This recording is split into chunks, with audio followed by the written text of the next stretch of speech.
ঢুকলেন। আপনার বাজেট কত? ধুর মিয়া বাজেট। আপনার বেতন কত? আমার বেতন আপনি কি করবেন? আপনি জানেন না মানুষের বয়স আর মানুষের বেতন জানতে হয় না? ঠিক তেমনি মধ্যবিত্তদের বাজেট কখনো জিজ্ঞেস করতে হয় না ঈদের। আপনি যে আমার জিজ্ঞেস করলেন আমার বাজেট কত, আর আমি যদি কেউ আমার বাজেট 2000 টাকা, এটা শুনলে আপনার খুব ভালো লাগবে? দর্শক খুব খুশি হইব। শুনেন, ভদ্রতার খাতিরে মধ্যবিত্তরা কিছু কইতে পারে না, চুপ করে থাকে। জনসমক্ষে আইডাল আর এই বিয়ের কারণে এরকম করে এগুলো লজ্জা দিয়েন না, বুঝছেন? এটা খুব খারাপ কাজ। এটা অনেক প্রশ্ন করেন না। হানি আমিরের ড্রেস আছে? হ্যাঁ স্যার। দেখাইবেন? জি ভাই বসেন। কালারটা সুন্দর। দাম কত এটার? 18,500। কত? 18,500 নিলে নিতে পারিস। রংগুলো অত একটা ভালো লাগতেছে না, অন্য দোকানে দেখি নাকি? ঠিক আছে, কষ্ট দিলাম ভাই। কোনো অসুবিধা নেই ভাই। নিবি না? দাম শুনছস? এত টাকা আছে? দামি জিনিস নিবি, দাম দিয়ে নিতে হইব না? দামের কথা চিন্তা করলে হইব? দেখ কত কেনাকাটা করছে। আল্লাহ যারে দেয় একদম হাত খুলে দেয়। অবৈধ টাকা দিয়ে সবই কিনুন যায়। আল্লাহ আমাকে দেয় না দেখি কি অন্য করে বদ্ধ দেবো নাকি? ফালতু কথা। যা। আসসালামু আলাইকুম স্যার। ওই ঝুমকাটা দেখি ভাই। এই যে স্যার। ঝুমকা পরলে তোমার নর্মাল এসে তো বেশি সুন্দর লাগে। না আসলে অবশ্য তুমি তো আমার চোখে এমনিতেই সুন্দর। আমি যদি বাদশা হইতাম, আমার যদি মেলা টাকা থাকতো, তাহলে এমন কোটি কোটি ঝুমকা তোমার পায়ের সামনে এনে পালায় রাখতাম। হ্যালো, কি ব্যাপার? ফোন ধরো না কে?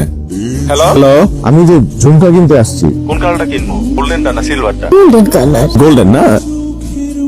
তোমার কণ্ঠ এমন লাগে কেন? মামুন, আমি নীলু না, নীলুর মা। খালাম্মা আসসালামু আলাইকুম। রাখি তাহলে না? হ্যাঁ। আল্লাহ।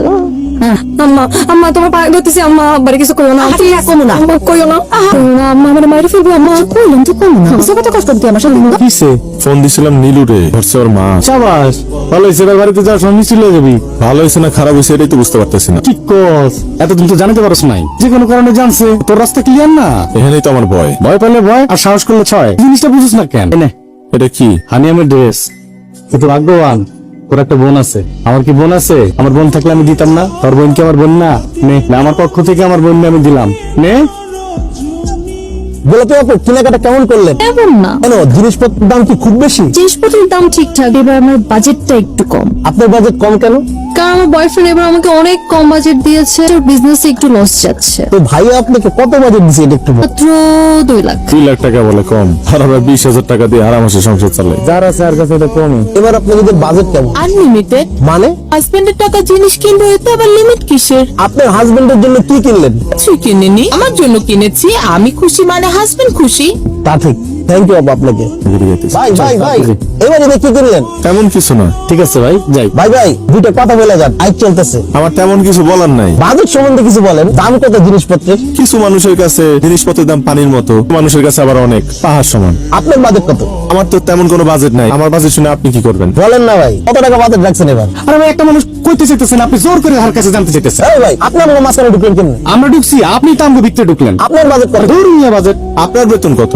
আমার বেতন আপনি কি করবেন? আপনি জানেন না মানুষের বয়স আর মানুষের বেতন জানতে হয় না? ঠিক তেমনি মধ্যবিত্তদের বাজেট কখনো জিজ্ঞেস করতে হয় না ঈদের। আপনি যে আমার জিজ্ঞেস করলেন আমার বাজেট কত, আর আমি যদি কেউ আমার বাজেট 2000 টাকা, এটা শুনলে আপনার খুব ভালো লাগবে? দর্শক খুব খুশি হইব। শুনেন, ভদ্রতার খাতিরে মধ্যবিত্তরা কিছু কইতে পারে না, চুপ করে থাকে। জনসমক্ষে আইডাল আর এই বিয়ের কারণে এরকম করে এগুলো লজ্জা দিয়েন না, বুঝছেন? এটা খুব খারাপ কাজ। এটা অনেক প্রশ্ন করেন না। কথা কে লাভ আছে? পাইছিস না? আমি শিওর এটা ভাইরাল। নীলুর মা, এই নে তোর ঈদের পোশাক। কি সুন্দর রং, পছন্দ? অনেক পছন্দ হয়েছে। এ নাও তোমার শাড়ি। আমার জন্য শাড়ি দুইটা? দুইটা কিনছো কেন? তোমরাই তো আমার ভালোবাসা, তোমাদের দেবো না তো কাকে দেবো? এই কত কত? 3.5 একদম। ধরো ভাই, কি যে কর, খালি ভাই আটেন, ব্যবহার দেখছস? খালি ভাই আটেন, যান। ধরো মিয়া, চল আমরা হাটে দিকে নিয়ে। ভাই আমার স্যান্ডেল একটু রং করে দেন। রং করার দরকার কি? নতুন একটা ললা, সামনে ঈদ না? হায় রে, কি করতেছ? আচ্ছা ওটা একটু দাম বাড়ায়, ওটা নিয়ে গরম জুতা রং করে দেশে যাবি? তোমার লাগে কিছু, তার লাগে তো কিছু কিনোস নাই। জুতাটা কিন। এটা টিকবো না আরো কয়েক বছর? আচ্ছা ঈদ তো একটা জুতা তো কিনতেই পারোস নাকি? কিরে মন খারাপ করেছিস কেন? টিকিট যে পাওয়া গেছে এটাই তো কত। তাই কই কি ডাবল দাম দিয়ে টিকিট কাটবো? তা বলার সিঙ্গেল চিন্তা করে লাভ আছে? বাড়ি যেতে হবো না?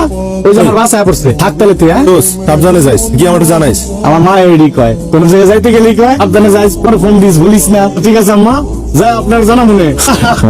ভালো থাকিস। আব্বা, আমি তো বাস স্ট্যান্ডে, বাস আইলে রওনা দিব। ও আচ্ছা, সাবধানে আইও। আচ্ছা আম্মা, তোমার আশপাশে কি মিতালি আছে? ভাই, আমার হানিমুনের ড্রেস কিনছো? হায় হায়, আমি তো ড্রেস কিনতে ভুলে গেছি রে। সত্যি ভুলে গেছো? এখন কি করি কত? আমি সত্যি আমার ড্রেস কিনো না। আমি ড্রেস কিনলো কি বা না কিনলো কি? আচ্ছা হন, ইন্দুর কি হয়েছে রে? তুমি যখন কথা কনের সময় ধরা খাই দিছিল, তখন আমি লেগেছিলাম। ফোন হয়ে গেছে নাকি? এটা করতে পারি না। ও মা, কেমন আছো তুমি? আছি বাজান, তুমি কেমন আছো? বাজান গো, তুমি দেখি শুকায় দড়ি দড়ি হয়ে গেছো গো বাজান। আমি ঠিকই আছি। বাজান গো, খাওয়ানোর কষ্ট হয় না বাজান? আর বেশি কোনো কাণ্ড জ্ঞান নাই। রোজা রেখে আমার ভাইটা এক দূর পথ জার্নি করে আসছে, ঘরের মধ্যে বসে গা। তোর তো কাণ্ড জ্ঞান নাই, ব্যাগটা জীবনে থুয়ে আইছি তুই তোর উড়াস না। তোরা একটা ভালো দেখা করতে এলাম, তুমি যাবে এখন ফোন ধরে নাকে আমার বাপ দেবতা করে তুই না। আমি যদি শুনি, আমি আমার কথা শুনি না, প্রতিদিন বাড়িতে দেবো না। সেদিন যদি বাড়িতে না পড়ি, তাহলে তো তোমার সাথে ঘুরতে পারবো না, বুঝবে? আচ্ছা শুন, আসার সময় একটু আগে আবার লেগে হয়েছে, আরেকটু আগে ধরে খেয়েছে, তাহলে একটা স্কুল থেকে চলে আসে। তো এই কাজের মতো কি তাহলে আসো কিন্তু যাও। দেহি কি দেখো? তোমার জামা দেহি। সামনে যাই। মা আবার জানে নিয়ে আহো। আইতাছি রে মামুন। আনছস? তাই যত সব বেশি কথা। আমার হানি আমার ড্রেস আনছে, আনি নাই, সত্যি আনো নাই। ফোনে কইলাম না, এবার আনতে পারি নাই। ওরে বাবা, এগুলো কি নিয়ে আনন্দ! আপনি এত সুন্দর জামা। মনে পছন্দ হয়েছে? অনেক পছন্দ হয়েছে। এদিকে বহে। দাদা যান, এরা তোমার লেগা। কি হলো, পছন্দ হয় না? খালি খালি টাকা পয়সা নষ্ট করলি কেন? আমি নতুন কাপড় কিনবো কখন? এমনি তো আমার এক ঠ্যাং কবরে, নতুন কাপড় দিয়ে কি করবো? সুন্দরী তো আব্বা, আপনি নাতি আনছে, ঈদের দিন পিনদেন। মা এটা তোমার লেগা। আমি এই শাড়ি নিব না, আমি কইছি না আমার শাড়ি আছে, ওই শাড়ি কাটা পিনবো। জানি তো তোমার কত শাড়ি আছে, কত বছরের ঈদের শাড়িরা এই একটা বছর ধরে পড়তেছো। পছন্দ না হইলে হালা দিও। পছন্দ হয়েছে? আমার ছোট্ট মামুন সারাটা বছর কত কষ্ট করে টাকা বাঁচায় বাঁচায় সবাই ঈদের পোশাক কিনে, তাদের সঙ্গে খাঁচায় গ্লাস পানি, চারটা মুড়ি, টাকা বাঁচাস, সারা রাত না খায় থাকোস, সেই সময় খাস, কয়টা বাসি ভাত, টাকা বাঁচে আমগুলি গাছের জিনিস কিনে লিখে এই সংসারের লিখা। আমার রে বাজার সারাটা জীবন খালি কষ্ট করে যাবি, সত্য কাল থেকে কষ্ট করতেছিস। তোমার লিখে কি আনছো বাসান? তোরটা কই? আছে, ব্যাগে আছে। হ্যাঁ, দেখি কি রঙের কিনছস? কিনছি, সুন্দর একটা রঙের কিনছি। লাল রঙের? খয়েরি খয়েরি কিনছি। আমি তো হ্যাঁ, পাঞ্জাবিটা গেল কই আমার? ভালো করে খুঁজে বাজান, পাইবা। থুয়ে এলাম নাকি? তুই আইসস মানে? ব্যাগ গুছানোর সময় মনে হয় ঢাকায় মেসে থুয়ে এসেছি। হায় হায়, তাহলে ঈদের দিন কি পিন্দা নামাজ পড়বি? আর আমার গত বছর ঈদের পাঞ্জাবিটা আছে না, ওটা তো ঘরেই আছে। পুরান পাঞ্জাবি পিন্দা নামাজ পড়বি, আর আমরা সব তো নতুন পিন্দা বয়ে থাকুন। ওমা মনে হয় ভুলে থুয়ে আইছে। থাক না, তোরা বহ, আমি যাই।